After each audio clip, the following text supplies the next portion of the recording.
Bismillahilladzi la yadurru ma'asmihi shay'un fil ardi wala fis sama' wa huwas samiul alim. Alhamdulillahirabbil alamin. Wassalatu wassalamu ala asrafil anbiya'i wal mursalin wa ala alihi wa sahbihi wa barik wa sallim. Amma ba'd.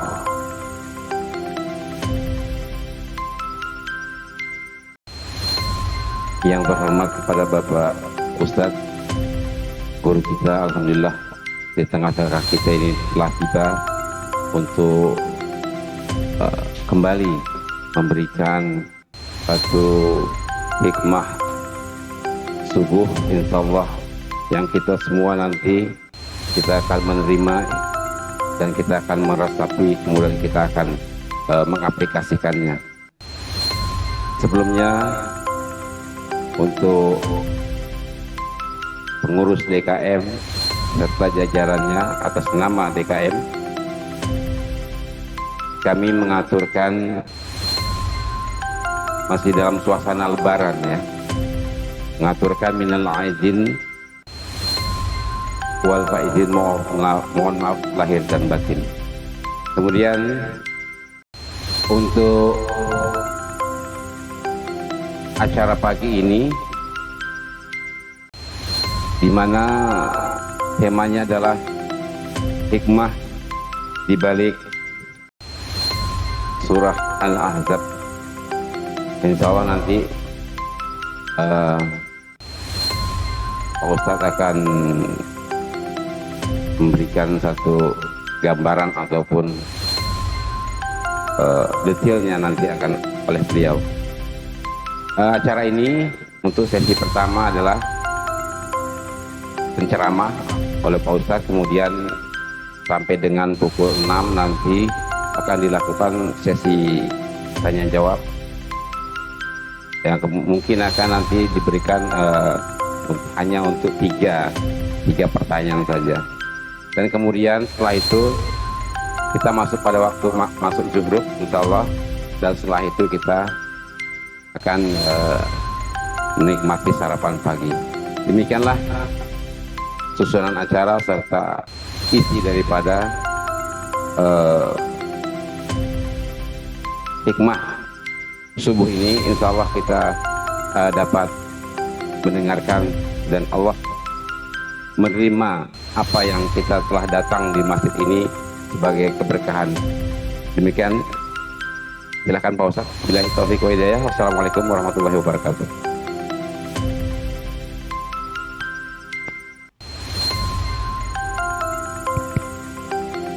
Bismillahirrahmanirrahim. Assalamualaikum warahmatullahi wabarakatuh. Sehat semuanya para ikhwan. Nah, kita awali dengan doa menuntut ilmu. Ikuti kami. Bismillahirrahmanirrahim. Rabbi jidni ilman, Allahumma anfa'ni bima 'allamtani wa 'alimni ma yanfa'uni warzuqni ilman yanfa'uni. Amin. Alhamdulillah wassalatu wassalamu ala rasulillah wa ala alihi wa ashabihi wa mawalah. La haula wa la quwata illa billah, amma ba'du.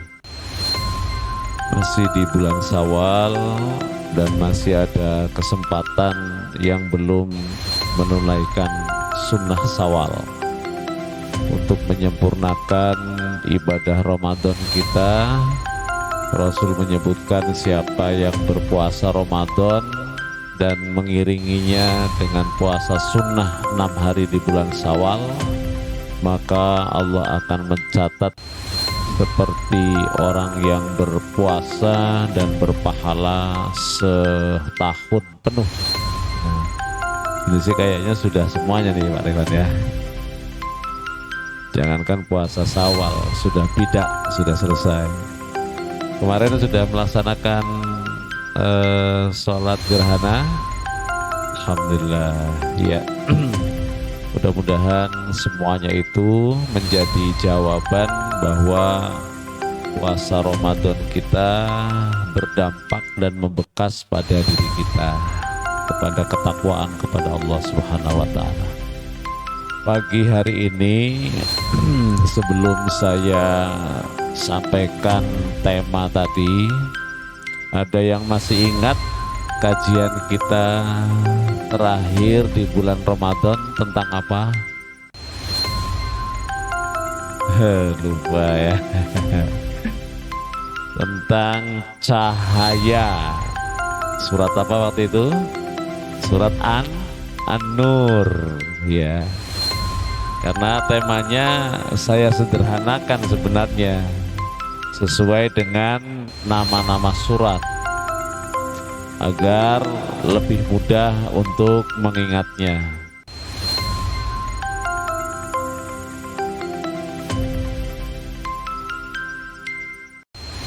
Pada kesempatan pagi hari ini kita akan membedah tentang Ahzab.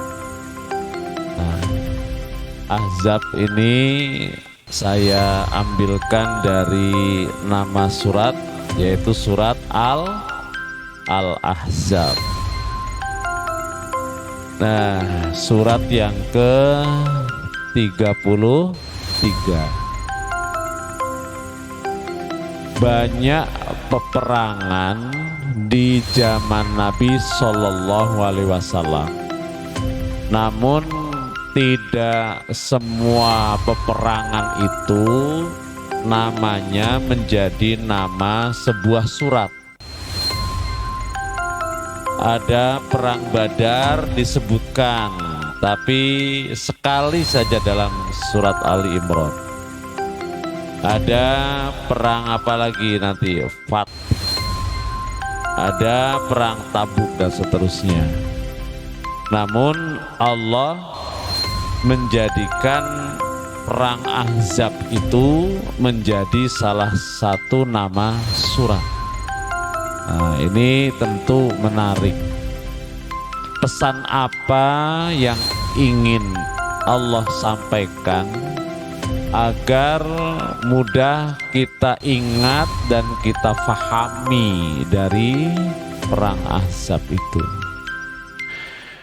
Perang Ahzab adalah peperangan yang dahsyat yang terjadi pada tahun ke-5 Hijriah. Perang Ahzab ini perang yang ketiga, yang keempat yang dialami oleh Rasulullah Shallallahu Alaihi Wasallam yang menjadi perang besar. Pertama Badar, yang kedua Uhud, yang ketiga perang Bani Qainuqa. Nah, yang keempat ini adalah perang Ahzab. Perang Ahzab kemudian belum sempat Nabi meletakkan senjata, sudah Allah perintahkan kembali untuk perang, yaitu perang Bani Quraisyah.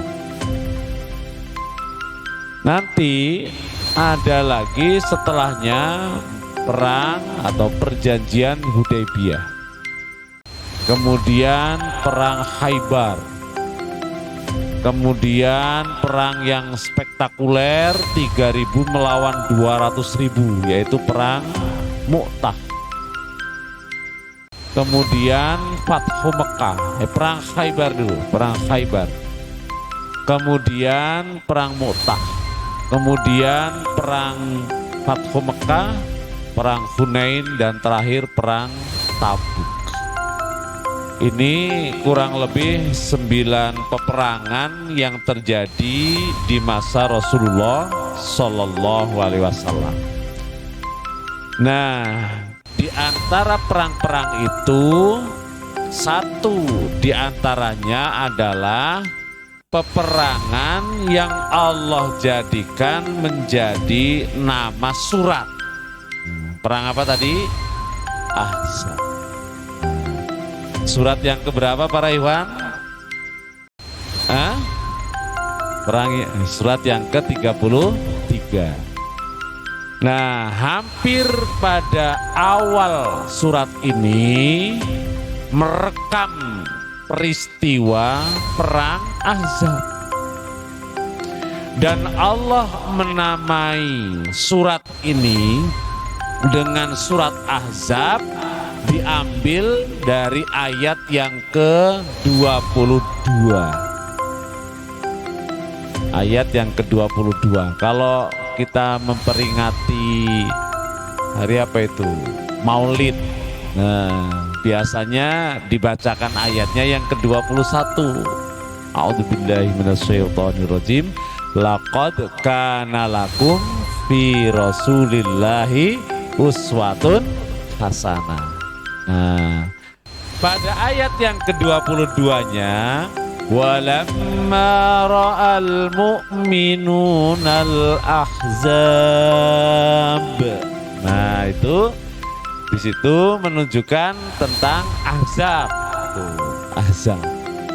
Dari ayat yang ke-22 inilah kemudian ada kalimat Ahzab dan diambil menjadi nama suratnya, yaitu surat Ahzab.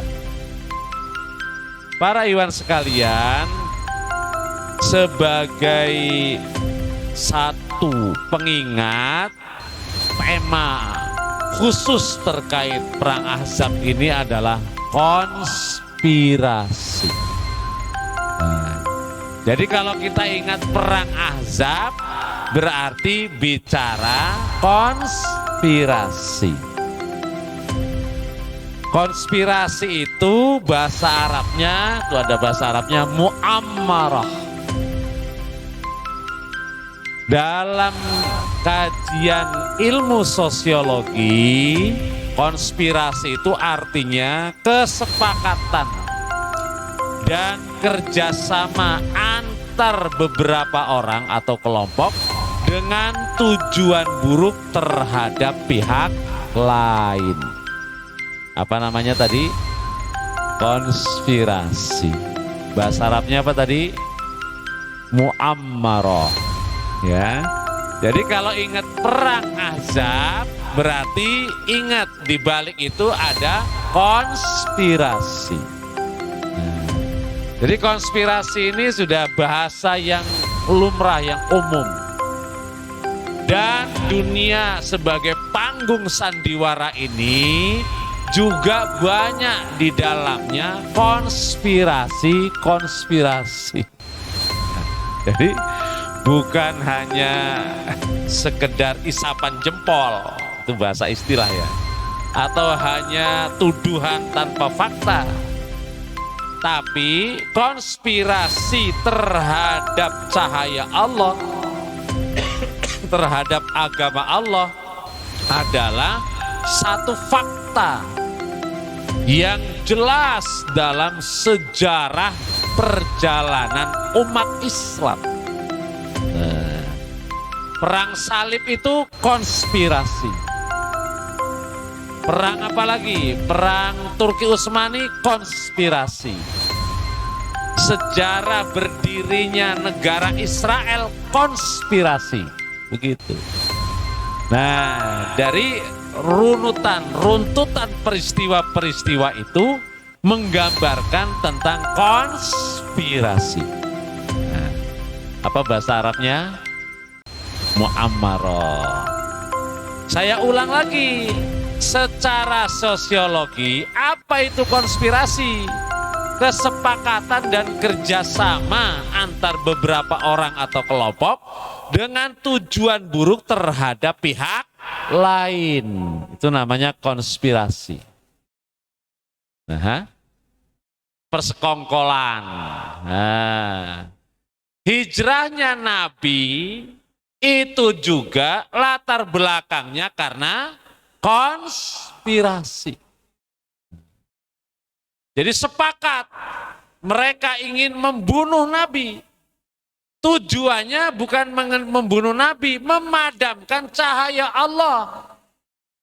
Tapi karena pembawa cahayanya adalah Muhammad Sallallahu Alaihi Wasallam, maka tidak ada pilihan lain untuk memadamkan agama Allah dengan membunuh pembawanya, yaitu Nabi Muhammad Sallallahu Alaihi Wasallam. Nah, kira-kira kesepakatan membunuh Nabi konspirasi bukan? Konspirasi bukan? Nah, apa tadi konspirasi? Kesepakatan dan kerjasama terhadap pihak lain dengan tujuan yang buruk. Itu namanya konspirasi. Nah, jadi kayaknya kok judulnya serem banget gitu ya, konspirasi. Nah, ini dalam perspektif kajian di surat Al-Ahzab.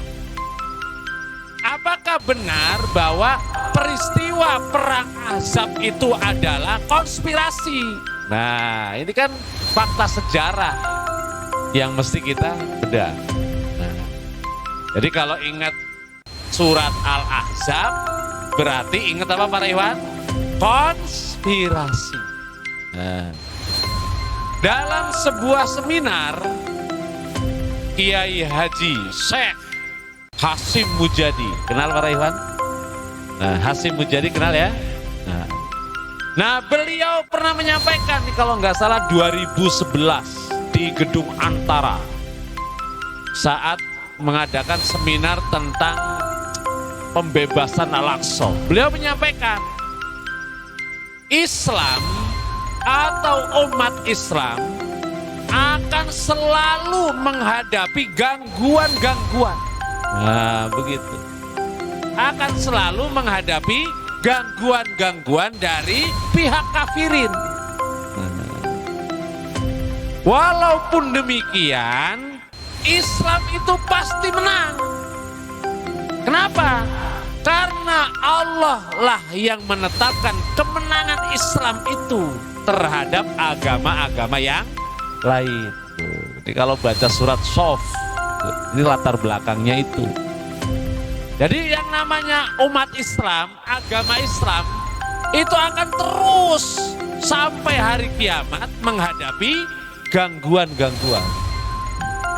Bahkan nih mantan menteri pemuda dan olahraga, siapa? Adiaksa Daud. Nah, Dr. Adiaksa Daud. Dalam sebuah konferensi besar bersama kaum muslimin pernah menyampaikan.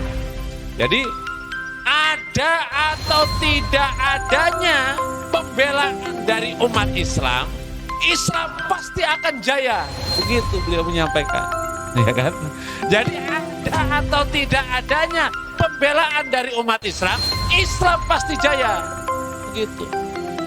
Coba andil kita apa dengan WT11 September apa itu? WTC.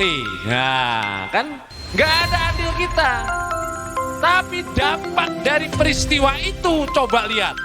Eropa, Islam terbuka di Eropa. Masya Allah, ya kan? Islam terbuka di Australia. Nah, kita nggak tahu apakah itu dibaliknya ada konspirasi atau tidak. Yang jelas, kalau ingat surat Al-Ahzab, ingat apa tadi Pak Rewan? Konspirasi. Bahasa Arabnya apa tadi? Mu'ammarah, ya kan? Masya Allah. Ayo, nih kita baca dulu. Nih, gambaran peperangan Ahzab dalam Al-Quran. Nah, Ahzab itu artinya apa Pak Iwan? Ahzab. Nah, Ahzab itu kata jamak dari Hizbun. Hizbun, Hizbani, Ahzab. Hizbun itu pasukan. Kalau Ahzab berarti jamaknya pasukan-pasukan. Maka kalau lihat di dalam tafsir Departemen Agama, Quran surat Al-Ahzab artinya pasukan sekutu. Nah, gitu bahasa Arabnya. Kalau sekarang NATO mungkin begitu ya, NATO, pasukan sekutu. Jadi Ahzab ini artinya pasukan sekutu. Kalau ingat Ahzab, ingat apa tadi Pak Rewan? Konspirasi, pasukan sekutu. pasukan sekutu siapa saja? Ini yang mesti kita kaji. Dalam rangka apa mereka bersekutu? Nah, ini sejarahnya. Supaya nanti klop, apakah benar di balik azab ini mengingatkan adanya konspirasi. Diulang-ulang terus sampai hafal ini nanti para ikhwan. Jadi pulang dari sini perang azab, konspirasi gitu ya. Kira-kira begitu. Ini pasukan sekutu, Hizbun, Hizbani, Ahzab. Nah.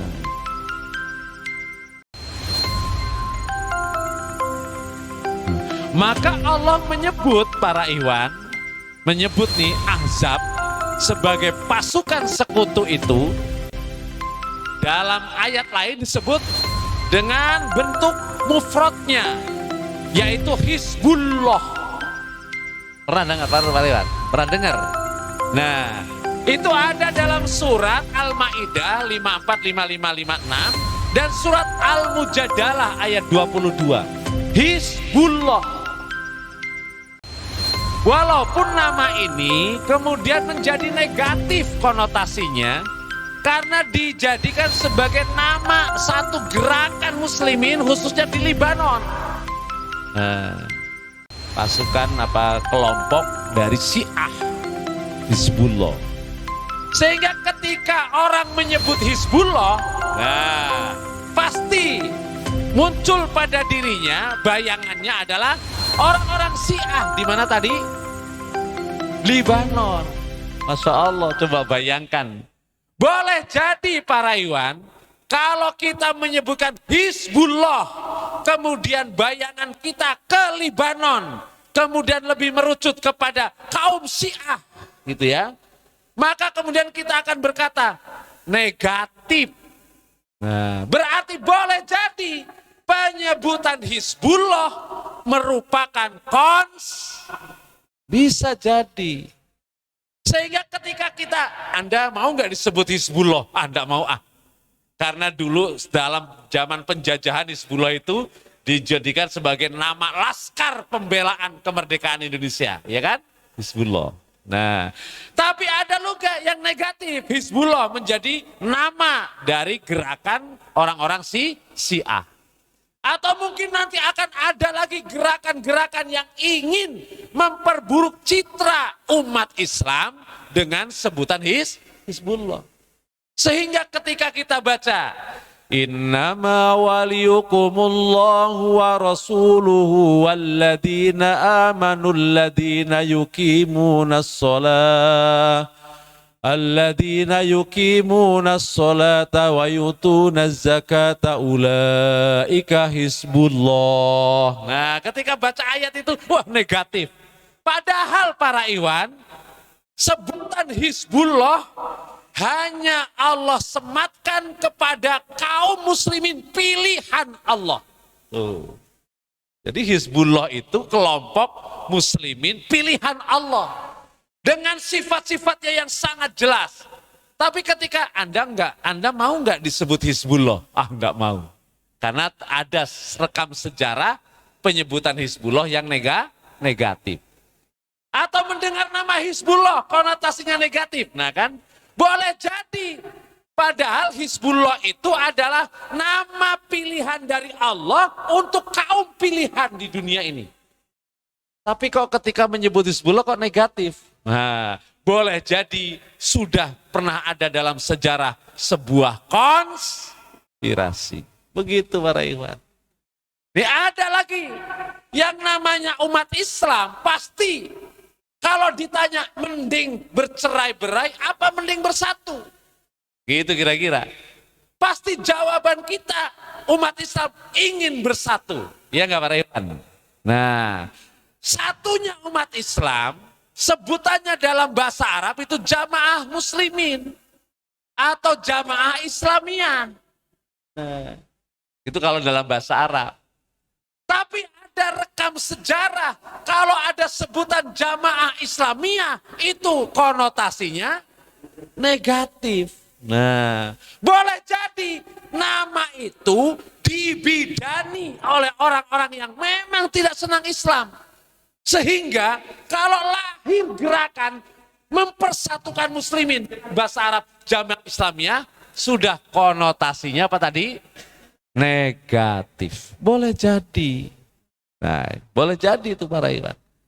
Atau apa lagi? Kita lihat kemarin yang rame Al-Baghdadi, khilafah, ya kan? Nah, Al-Baghdadi yang sadis, yang memancung banyak orang, kan begitu kira-kira. Nah, orang-orang non-muslim tahu kalau sistem ini berjalan seperti di masa Rasul, itu akan terjadi keadilan dan kejayaan. Nah, maka supaya nih umat Islam tidak mengarah kepada kesatuan sedunia, gitu kira-kira, dibuatlah dulu, dibidani, lahirlah kalimat Al-Baghdadi sebagai gerakan khilafah. Gitu bisa jadi. Di baliknya adalah konspirasi. Nah, ketika kita baca nih tentang baiat, ada nggak dalam Al-Quran? Banyak, ya kan? Surat Al-Fat saja ada 2 tentang baiat. Kemudian apalagi? Dalam surat At-Taubah ayat 11. Kemudian Mumtahanah ayat 12. Semuanya menyebut kalimat baiat. Baiat itu artinya komitmen. Nah, orang kita mau jadi pegawai saja ada komitmen, ada perjanjian. Lah komitmen itu dalam bahasa Arab namanya baiat. Nah, tapi karena kalimat baiat ini pernah menjadi bagian dari sejarah umat Islam yang konotasinya negatif, sehingga ketika kita menyebut ayat tentang baiat, rasanya pikirannya juga ikut negatif. Berarti ada apa kira-kira? Ada apa kira-kira? Konspirasi. Nah, tapi itu sudah terlalu luas. Tapi kembali ke sini ya. Nah, nih bagaimana Al-Quran menggambarkan terang perang Ahzab. Ija'ukum min fawqikum wa min asfala minkum wa izzaghatil absar wa balagatil qulubul hanazira wa tadunnuna billahi dununa. Ini hanya gambaran. Ketika datang kepada kalian umat Islam pasukan Ahzab yang begitu besar dari arah atas kalian.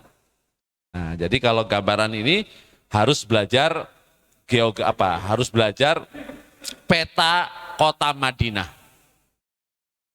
Wa min asfala minkum, dan sebagian pasukan Ahzab datang dari bagian bawah. Wa ijaghatil absar. Dan ketika tidak lagi tetap penglihatan. Coba ini menggambarkan bahwa kaum muslimin saat itu, melihat pasukan yang datang begitu banyak, matanya itu terbelalak.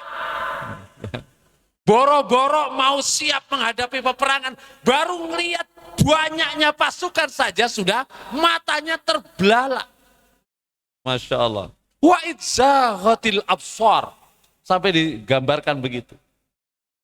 Wa balaghatil qulubu hanajira, dan hati ini, jantung ini sampai berdetak kencang sehingga menyesakkan dadanya. Itu menunjukkan apa para ikhwan? Kondisi yang amat sangat kritis di pasukan Ahzab. Masya Allah. Wa tadunnuna billahi dununa. Dan tidak sedikit, karena besarnya pasukan itu, umat Islam down, dalam istilah apa? Psikologis. Hatinya down, langsung down ya Bu, down, langsung apa istilahnya? Jatuh mentalnya. Masya Allah. Ini gambaran dari Allah tentang dahsyatnya perang apa tadi? Perang apa tadi? Ahzab, yang dibaliknya ada konspirasi. Nah, begitu ya. Nah, ayat yang ke-11-nya, hunalika batuliyal mu'minun wa zulzilu zinzalan syadida. Pada saat itu mukmin sangat teruji. Masya Allah, sangat teruji. Dan mereka hatinya tergoncang karena besarnya pasukan. Kalau mungkin bahasa kita, tamatlah kita. Mungkin ya begitu, tamat, habis kita. Gak ada harapan lagi. Mungkin begitu bahasa kita. Nah, jadi bahasa Al-Qur'annya begitu ya. Jadi gimana? Sudah jangankan psikologisnya, kemampuan untuk berpikir positif, kemudian mempersiapkan diri menghadapi dengan penuh apa? Dengan penuh optimisme. Jadi yang ada itu adalah pesimisme. Berpikir negatif, gak terbayang lagi. Nah, mungkin bahasa kita udah tamat lah, udah tamat, begitulah bahasanya. Nah, ini. Jadi karena begitu besarnya melihat pasukan itu, Masya Allah. Nah, tapi kemudian para ikhwan, bagaimana di awal menunjukkan tentang dahsyatnya peperangan itu, tapi kemudian muslimin diberi oleh Allah hati yang tenang. Nah, maka hati yang tenang itu bagian dari karunia Allah. Wa anjalas sakinata fi qulubihim. Jadi kalau Allah berikan jiwa yang tenang, jiwa yang lapang, itu bukan karena dia hebat, itu karunia dari Allah. Jadi menghadapi masalah besar, tenang dia. Menghadapi masalah kecil, tenang dia. Nah, ini yang perlu dipahami oleh kita. Bagaimana melihat sesuatu yang sangat menakjubkan dan tidak ia bayangkan. Dan itu adalah sesuatu yang buruk, tapi dia bisa berjiwa tenang, berpikir dingin, Masya Allah, dan bersikap optimis. Maka sering banyak-banyaklah berzikir, la haula wala quwata illa billah, ya kan? Tidak ada kekuatan kecuali hanya dari Allah. Nah, maka ketika mereka diberi oleh Allah kekuatan hati, apa yang terucap? Walamma ra'al mu'minuna al-ahzab qalu hadha ma wa'adana Allah wa rasuluh wa sadaqallahu wa rasuluh wa ma zadahum illa imanan wa taslima. Jadi pada awalnya mereka sudah negatif. Tapi ketika Allah berikan sakinah, berbeda, mereka menjadi optimis. Nah, maka kalau para ikhwan baca surat Al-Anfal, ketika itu kan perang Badar, perang pertama, 300 melawan 1000. Nah, di ayat-ayatnya itu dijelaskan, ketika pasukan datang, Allah turunkan malaikat sebagai pasukan bantuan kepada kaum muslimin. Satu. Yang kedua, Allah turunkan pertolongannya berupa muslimin itu melihat pasukan yang banyak itu jadi sedikit. Nah, lo ini kan dari mana coba? Kemudian Allah turunkan azabnya kepada orang kafir, muslimin yang sedikit itu kelihatannya banyak. Oh, kan? Ya Allah, jadi kemenangan itu kan memang dari Allah. Coba. Jadi pasukan yang banyak ngelihat muslimin gitu, banyak amat, padahal cuma 300. Kaum muslimin melihat pasukan yang tadinya banyak, kok sedikit amat. Nah, kira-kira, ya kan? Allahu Akbar. Itu karunia dari Allah. Nah, coba kalau kita nih umat Islam seumpama hasil Ramadannya, gitu ya, hasil Ramadannya bagus, tahajudnya mantap. Kita doa saja semalam, tahajud malam, semuanya. Mendoakan apa? Keselamatan muslimin di Indonesia. Boleh jadi itu. Begitu kita doa serempak semuanya untuk Islam dan keselamatan Islam di Indonesia. Orang-orang kafir yang tadinya punya konspirasi melihat, menyeramkan sekali ini Indonesia. Boleh saja itu. Masya Allah. Kan kita punya kekuatan doa. Nah, itu yang belum dimanfaatkan. Lah gimana mau dimanfaatkan? Baru ngelihat apa nih? Ngelihat Palestina saja sudah beda-beda pendapatnya. Ayo kita tolong. Wah, muncul lagi di TV. Nggak perlu ditolong Palestina itu. Lah gimana mau doa? Baru satu persepsi saja kita sudah tidak bisa. Masya Allah. Ya sih katanya boleh jadi dibayar, konspirasi. Tapi kan nggak ada faktanya. Ya kembali ke sini lagi nih. Kita kembali kepada konspirasi di balik perang Ahzab. Nah, ya. Nah, tidak itu saja para Iwan. Ternyata nih, ketika datang pasukan Ahzab yang besar, bukan hanya itu yang dihadapi umat Islam. Wa id yaqulul munafiquna walladzina fi qulubihim maradum ma wa'adanallahu wa rasuluh illa ghurura. Dalam kondisi semacam itu, di dalam kelompok muslimin ada juga kelompok munafik. Nah, sudah pasukannya besar yang dihadapi musuhnya, kemudian menyesakkan dada. Muslim yang di dalam juga tadi yang munafik. Juga apa? Ya dia mendesas-desuskan, ngompor-ngompori. Nah kira-kira begitu. Datang dia menghadap Rasul, ya Rasulullah kalau begini saya nggak ikut perang lah. Ini hanya janji-janji dari engkau saja kemenangan. Tapi mana kemenangannya? Hancurlah kita setelah ini. Mendingan saya di rumah saja. Loh coba kan Masya Allah. Lah ini kenyataannya. Jadi ada kelompok munafik dari kalangan muslimin. Masya Allah. Kan tambahnya sek lagi tuh. Kita masih semangat. Al-Aqsa hakuna. Al-Aqsa hakuna. Saudara kita udah gak usah dibela-bela. Nah kan itu namanya ada saja. Lah ini di masa Rasul perang Ahzab juga begitu. Masya Allah. Ini baru lintasan ayat ya para ikhwan ya. Nah, baru nanti para Iwan, perang yang dahsyat ini ternyata kemenangannya bukan karena berhadapan. Jadi Allah datangkan kepada kaum muslimin menghadapi perang Ahzab ini pasukan yang tidak kelihatan. Jadi belum perang aja menang nih, Masya Allah. Apalagi Allah kirimkan kepada pasukan musuh itu alaihim rihan, angin puting beliung. Wah, jadi belum perang aja udah menang. Coba. Nah, tapi para Iwan yang membuat dahsyat itu sebenarnya ghazwul fikrinya ini, perang pemikirannya itu, ya kan? Coba, kan luar biasa ini. Ya Allah. Coba kalau kita komentari. Kalau ngerti bahwa Allah akan menolong kita, ngapain kita siap-siap? Tunggu saja nanti kan Allah akan nolong. Kan begitu. Ya. Ternyata tidak. Masya Allah. Ya kan?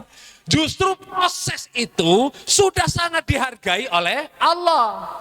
Nah, maka kalau kita sekarang Al-Aqsa hakuna, kita doakan orang-orang Palestina. Boleh jadi ini akan dinilai sangat luar biasa oleh Allah. Kemudian itu menjadi kekuatan yang hebat bagi musuh-musuh Islam.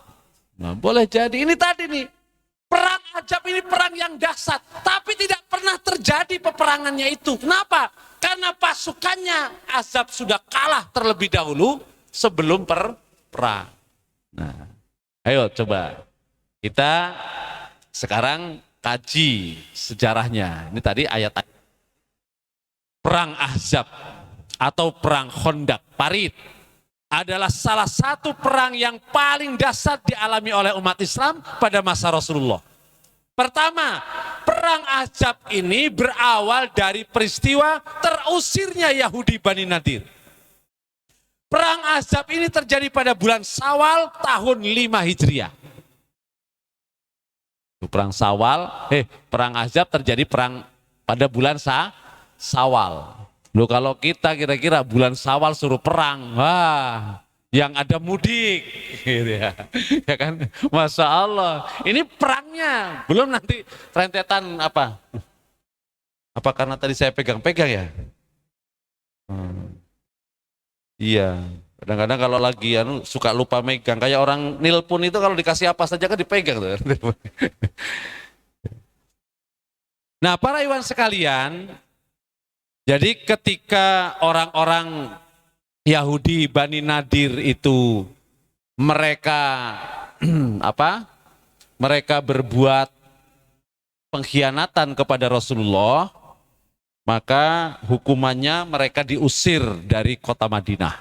Ini Bani Nadir. Jadi Rasulullah bertamu ke Bani Nadir, disambut dengan baik.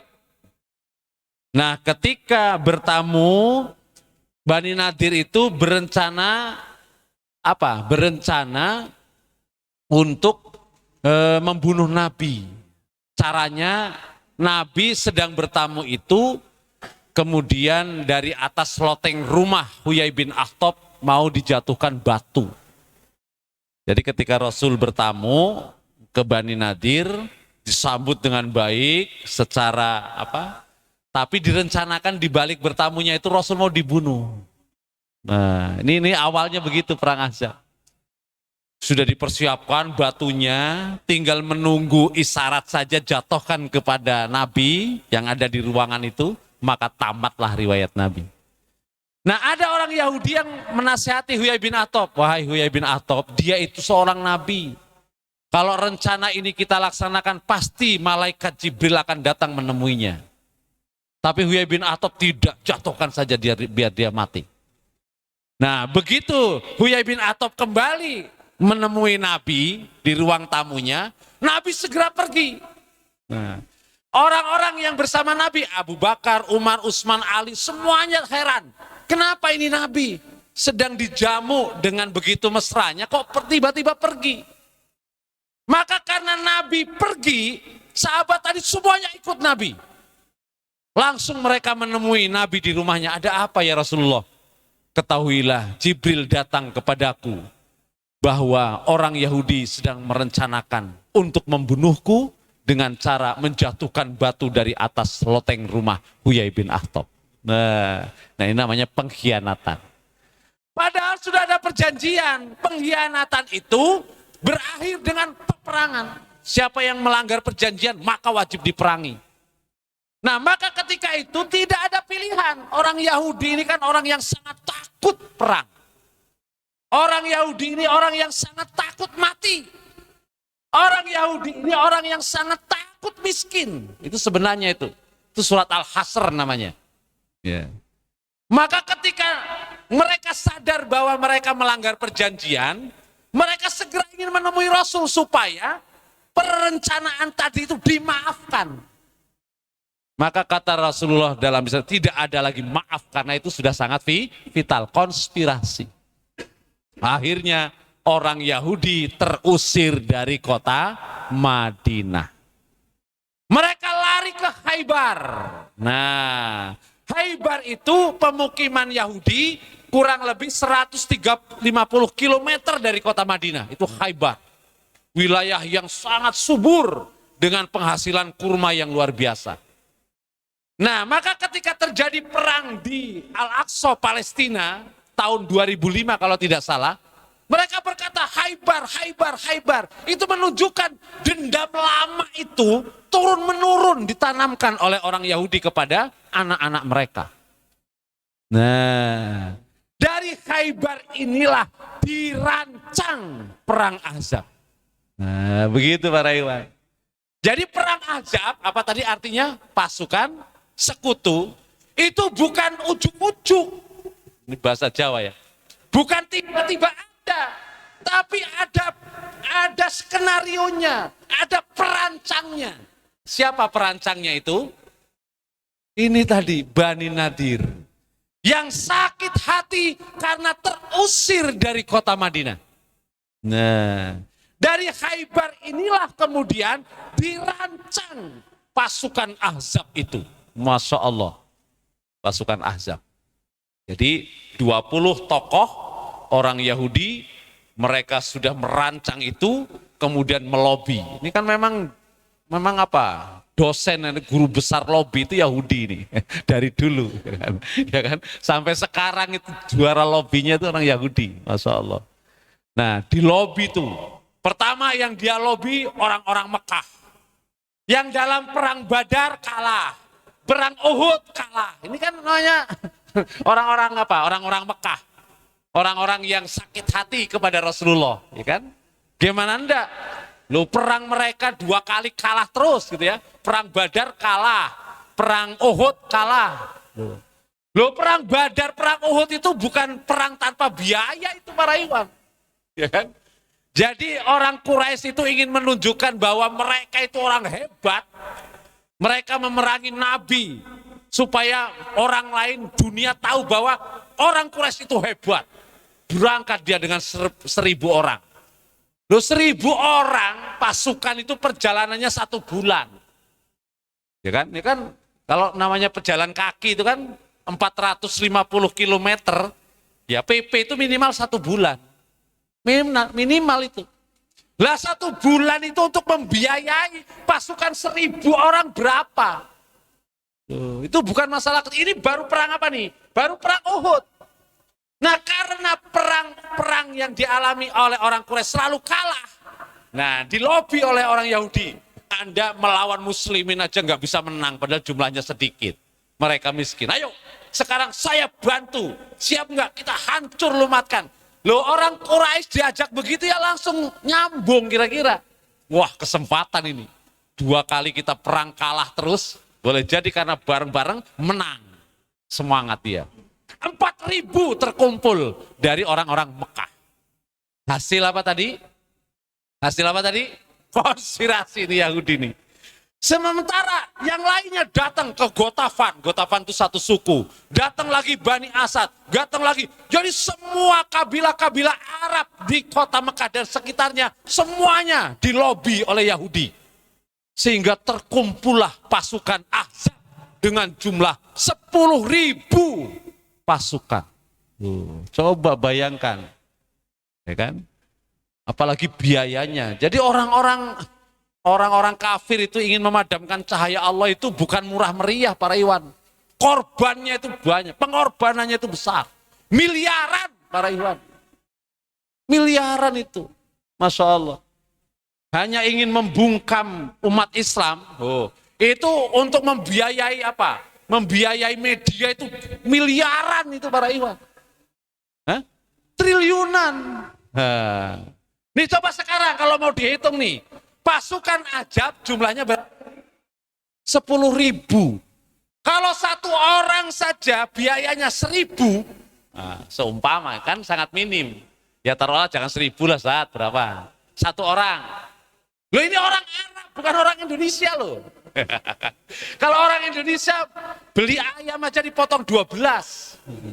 Lah kalau orang Arab kan makannya dipotong 4. Bahkan sendiri. Loh. Taruhlah minimal kebutuhan 1 orang 100.000 kali 10.000. Ayo para ikhwan, berapa kira-kira? Hah? Jangan ngarang-ngarang. Ya, 100.000 kali 10.000. Itu baru sehari. Nah, perang Ahzab ini ngepungnya saja sebulan. Ngepungnya saja. Coba, jadi tadi kalikan. Perjalanannya PP sebulan, berarti 2 bulan lamanya. Berapa akomodasi dan konsumsi pasukan 10.000 ini dalam waktu 2 bulan? Murah enggak? Bukan murah para ikhwan, mahal. Tujuannya apa coba? Cuman ingin memadamkan cahaya Allah, agama Islam. Tujuannya cuman itu. Coba, ya Allah, luar biasa ya para ikhwan. Ini saja, kepegang lagi nih. Ini saja, kata Allah itu, ya upaya mereka seperti orang mau niup matahari, nggak mungkin. Nah begitu ya. Jadi udah pengorbannya besar, masih dianggap oleh Allah nggak ada apa-apanya.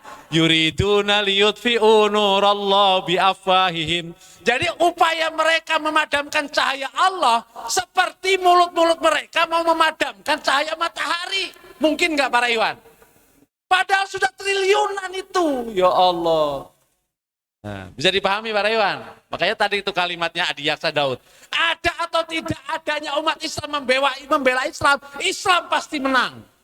Karena yang menjaga siapa? Pemiliknya Allah. Nah, sampai sini bisa dipahami? Bisa dipahami? Kalau ingat perang Ahzab, ingat konspirasi. Coba para ikhwan.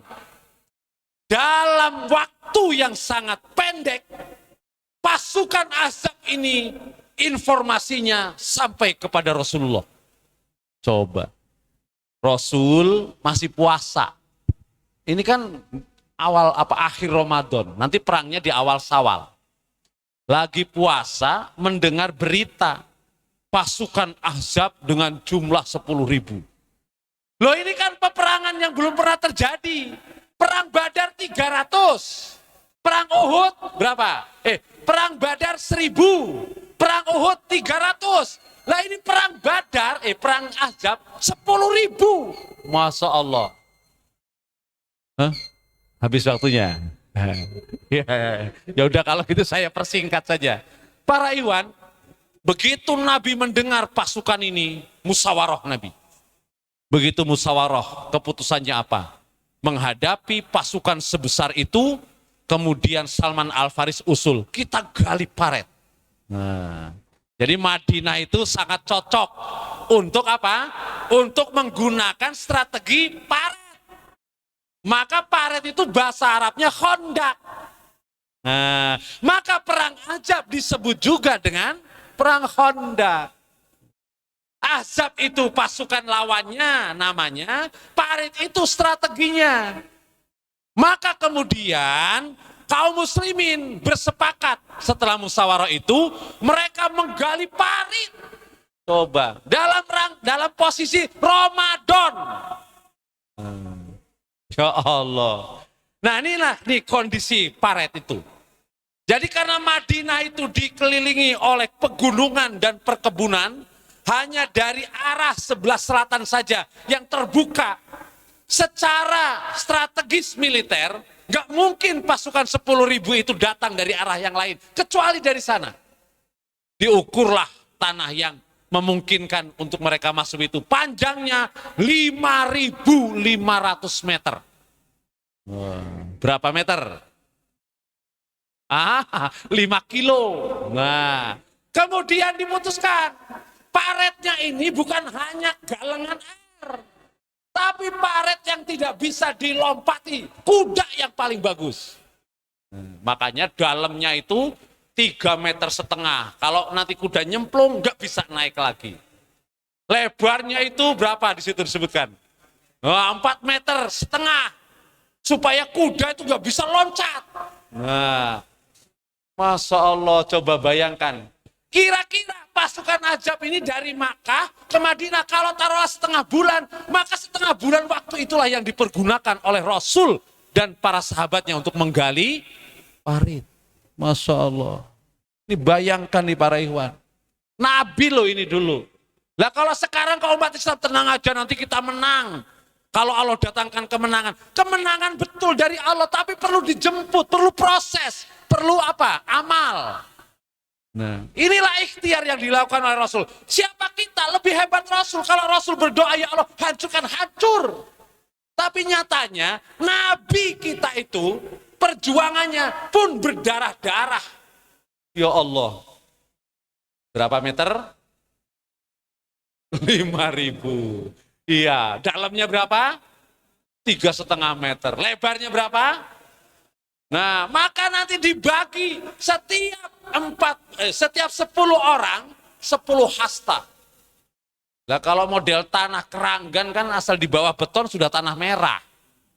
Lah kalau Madinah, Masya Allah. Depannya pasir, ujungnya batu. Lagi puasa lagi. Ya Allah, subhanallah. Nggak terbayang itu para iwan. Lah kita cuma suruh duduk itikaf saja nggak betah 10 hari. Apalagi gali paret. Ya kan?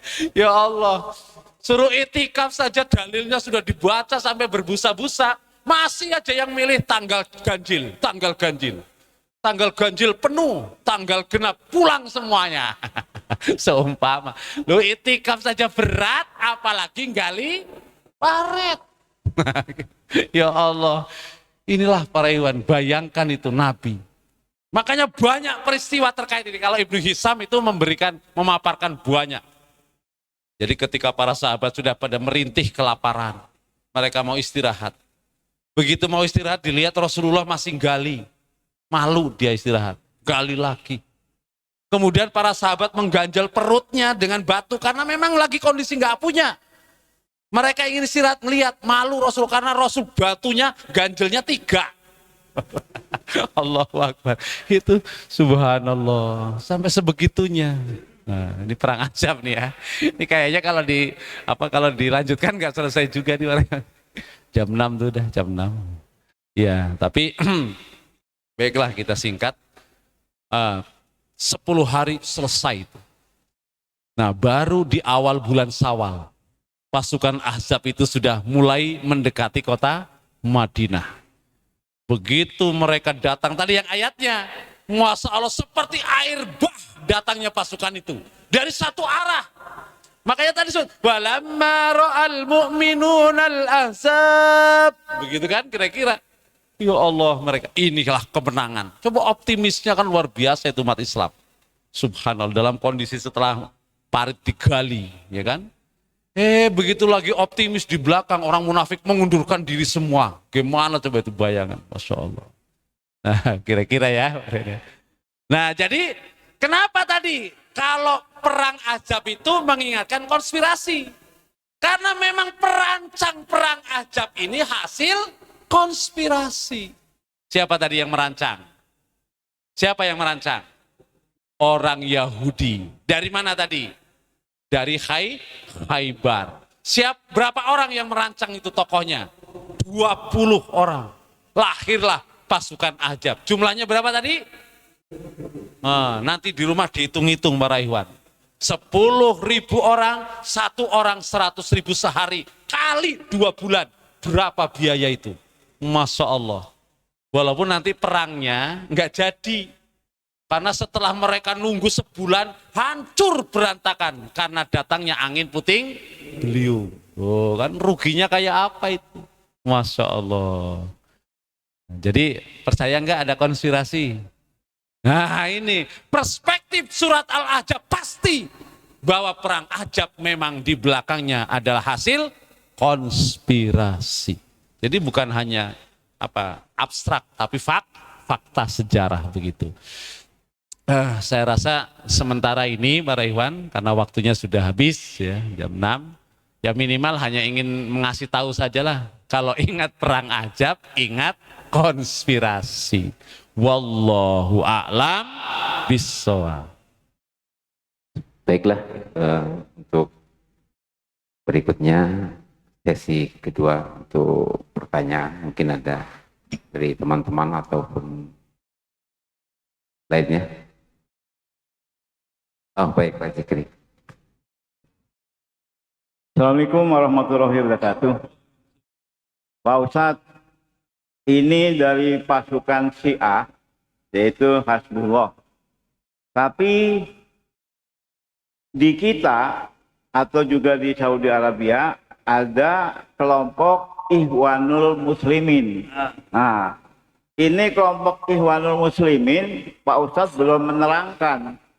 Padahal di Indonesia sendiri Ikhwanul Muslimin itu banyak. Itu. Ini pengalaman saya waktu saya di Ambon dulu, pas singgah di Patimura. Saya numpang sholat duhur di Masjid Al-Falah. Artinya Al-Falah itu kan kemenangan. Jemaah kita tuh sedikit. Waktu itu Islam dengan Kristen tuh lagi perang di Ambon. Secara tiba-tiba orang Kristen tuh mengepung Masjid Al-Falah. Kita keluar, nggak taunya ada rombongan keluar dari masjid itu berjubah putih. Saya yakin itu adalah bantuan dari Allah, yaitu malaikat. Akhirnya dari pasukan Kristen yang mengepung Masjid Al-Falah itu lari pontang-panting. Nah inilah yang disebut dengan Ikhwanul Muslimin. Itu aja Ustaz. Ya. Ya tinggal dimaknai apakah itu secara bahasa atau secara harokah. Karena kalau secara harokah, Ikhwanul Muslimin itu adalah pergerakan organisasi muslim yang sekarang sangat dominan pertumbuhan dan perkembangannya di Mesir. Nah kalau secara bahasa boleh saja, ikhwan itu saudara, muslim itu saudaranya muslimin, nah, kan secara bahasa. Jadi ikhwanul muslimin saudara-saudara kita sesama muslim gitu. Jadi memang umat Islam ini saudara kita semuanya. Hanya dalam manhaj dakwahnya itu memiliki harokah yang berbeda-beda. Salah satunya adalah ikhwanul muslimin. Nah, ada yang mereka secara politis atau tidak. Itu faktanya begitu. Maka di Indonesia kan lahir itu namanya PKS. Partai Kesejahteraan. Partai Keadilan Sejahtera. Ya, dulu PK. Partai ditambah PKS. Nah, jadi memang ya beragam. Tapi kalau yang di Ambon bisa saja karena saya juga pernah mendengar kesaksian itu berupa pertolongan dari Allah. Tapi kemudian mereka ikhwanul muslimin, apakah mengklaim yang lurus saja kalau secara bahasa saudara kita ikhwan muslimin, insya Allah. Tapi kalau kemudian mereka semua adalah dari PKS dalam makna gerakan, ya kan semuanya ikhwanul muslimin, semua ya tidak semua juga. Karena dari kita juga, dari Al-Fatah banyak di sana waktu itu di Ambon, ya kan? Ya, yang pasti secara bahasa mereka adalah saudara-saudara kita sesama muslim. Bahasa Arabnya ikhwanul muslim. Wallahu a'lam. Ya. Baik, apakah masih ada yang mau bertanya? Kalau tidak, kita lanjutkan. Pak Jawardi, baik.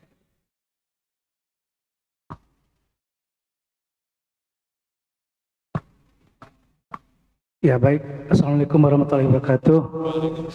Pak Ustadz, to the point aja Pak Ustadz. Itu konspirasi itu tujuannya kan jahat, ya, ditujukan kepada kaum muslimin. Nah, bagaimana kita menanggapi orang yang berkonspirasi jahat?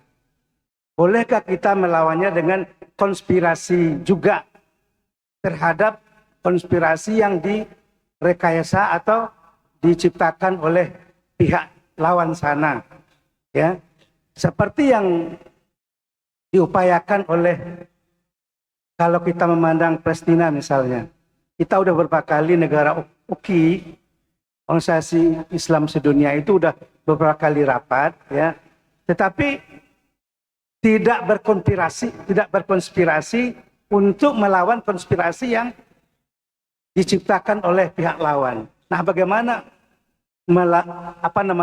menanggapi atau menyikapi konspirasi yang dibangun sebegitu hebatnya? Padahal kaum muslimin itu strateginya dari Al-Quran dan hadis Rasulullah. Demikian. Assalamualaikum warahmatullahi wabarakatuh. Assalamualaikum warahmatullahi wabarakatuh. Ya betul, pertanyaan yang sangat bagus. Maka saya beri judul di sini, konspirasi memadamkan cahaya Allah. Jadi supaya lebih netral. Jadi yang ingin dipadamkan, yang ingin dihilangkan itu agama Allah. Nah kalau sudah agama Allah, seperti halnya dulu perang Abraha. Abraha ingin menghancurkan Ka'bah. Maka orang-orang Mekah semuanya minggir. Loh, ngapain kalian minggir? Bukan yang lawan. Apa kata Abdul Muthalib? Kalau kalian datang ingin menghancurkan Ka'bah, ya silakan, orang dia ada yang punya. Siapa yang punya? Allah. Minggir semua. Nah, begitu mereka ngomong, itu sudah dilawan oleh Allah dengan burung ababil. Nah, begitu ya. Nah, ini konspirasi. Konspirasi memadamkan cahaya Allah. Yang ingin dipadamkan cahaya Allah. Ya kan? Karena konspirasi itu konotasinya baik, nah umat Islam ingin menegakkan Islam, maka menegakkan Islam kebaikan itu juga nggak boleh dengan cara yang tidak baik, harus juga dengan cara yang baik, begitu. Maka sebenarnya dalam Islam tidak mengharapkan perang, kecuali kalau memang umat Islam diperangi. Nah begitu, coba sejarahnya. Apa ada inisiatif perang itu dari Rasul? Enggak ada. Tapi kalau musuh sudah datang, tidak boleh apa? Tidak bisa, tidak gitu ya. Nah, ya, tidak bisa tidak hadapi, begitu. Lah kalau pengennya Pak, ya. Rasul itu sejak di Mekah, Umar bin Khattab itu sudah gatel banget. Kita lawan. Kan kalau kita mati syahid, menang alhamdulillah. Nah begitu kira-kira. Apa kata Rasulullah? Allah belum mengizinkan perang. Sabar, sabar. Loh begitu. Nanti baru pada surat Al-Had, udina. Diizinkan perang. Kalau mereka datang bawa pedang, ya jangan lari, hadapi. Nah begitu. Jadi Islam itu sendiri tidak ada niatan keinginan untuk berperang. Tapi kalau diperangi, jangan lari. Nah begitu ya. Jadi kita membela Islam, Islam itu keadilan. Jangan membela keadilan dengan cara yang batil. Nah begitu. Nah makanya kita bedah ini contoh Rasulullah. Bagaimana Rasul dan para sahabatnya dalam menghadapi konspirasi. Begitu. Wa makarallah. Islam itu umat Islam hanya bersatu saja solid menjadi muslim. Gitu ya. Kalau lawannya datang pakai senjata, lawan. Kalau enggak jangan perangi. Allah akan datangkan pertolongan itu. Insya Allah. Jangan makar dibalas dengan makar. Lah apa beda nih? Kalau dalam bahasa Jawa itu apa? Yang waras ngalah. Nah, berarti kalau enggak waras, enggak ngalah. Ya, kalau kita kan, lah yang sedang diperangi cahaya Allah itu milik Allah. Nah kita orang-orang yang ingin menghidupkan cahaya Allah. Bismillah, istiqomah, tanpa untuk melawan siapapun. Orang kita mau ibadah kok, kan begitu. Lah kalau kita ibadah tujuannya sama kemudian bersatu kuat, itu juga dari Allah. Nah, makanya tadi kita doa saja kalau kompak itu udah luar biasa. Ya. Lah umat Islam hari ini nggak usah pakai perang Pak. Hanya bersatu kemudian dehem saja, Yahudi pingsan. Jadi umat Islam gitu, bersatu dehem, itu udah pingsan. Bersatu, ayo ngapain? Sudah, jangan beli produk mereka. Lo udah pingsan kok. Begitu kira-kira ya. Lah umat Islam bersatu, kencingnya saja sudah banjir bah. Kira-kira ini bahasa anunya. Nah ini masalahnya umat Islam ini tadi tidak mau bersatu ya Pak ya. Jadi tidak dikenal dalam Islam membela kebenaran dengan menghalalkan segala cara. Karena konspirasi itu konotasinya adalah negatif. Bisa dipahami ya? Kalaupun ada strategi, kalau dalam peperangan betul itu ada strategi perang. Siasat, tapi itu hanya ada di dunia peperangan saja. Kalau di luar itu tidak ada. Wallahu a'lam bishawab. Jadi pahami ya Pak ya? Ya. Baik, untuk pertanyaan terakhir, nggak ada lagi? Sudah cukup. Baik Pak Ustadz, silakan ditutup dengan doa. Mohon maaf, silakan Pak Ustadz. Ya. Okay. Dan setelah itu nanti kita habis sholat zuhur bisa ke belakang untuk sarapan bersama. Ini diapa ini? Diapa ini? Tutup. Oh ditutup. Kira diapain? Ya baik Pak Iwan, hari ini kita bicara tentang apa? Perang Ahzab. Di balik perang Ahzab itu ada konspirasi. Terinspirasi dari surat apa Pak Iwan? Al-Ahzab. Surat yang keberapa? 33. Makna Al-Ahzab apa tadi Pak Iwan? Makna Al-Ahzab apa tadi? Pasukan sekutu. Ada berapa dari jumlahnya pasukan sekutu? 10.000. Siapa provokatornya? Orang-orang Yahudi. Pada tahun berapa terjadi perang ini? Tahun kelima. Rasul menggunakan strategi apa tadi? Parit. Parit bahasa Arabnya apa tadi? Khandaq. Jadi perang Ahzab disebut juga dengan perang Khandaq. Berapa yang digali? 5,5 kilometer. Dalamnya berapa? 3,5. Kemudian lebarnya 4,5. Subhanallah. Berapa hari digali oleh Rasul dan para sahabat? Hah? Selama 10 hari. Ya subhanallah. Mudah-mudahan walaupun tidak terlalu mendetil, minimal misitnya nyampe. Al-Ahzab adalah konspirasi memadamkan cahaya Allah. Real ada secara historis. Jadi secara sejarah sebenarnya perang Ahzab, perang Salib, Turki Utsmani, berdirinya Israel itu merupakan bagian dari konspirasi-konspirasi sepanjang zaman. Maka tadi saya ingatkan kalimatnya Kiai Haji Hasyim Mujadi apa tadi? Umat Islam selalu akan menghadapi gangguan-gangguan sepanjang zaman. Tapi pasti Islam menang karena Allah yang menjadikannya. Kita tutup. Subhanaka Allahumma wa bihamdik asyhadu an la ilaha illa anta astaghfiruka wa atubu ilaik. Bismillahilladzi la yadurru ma'asmihi syai'un fil ardi wala fis sama' wa huwas samiul alim.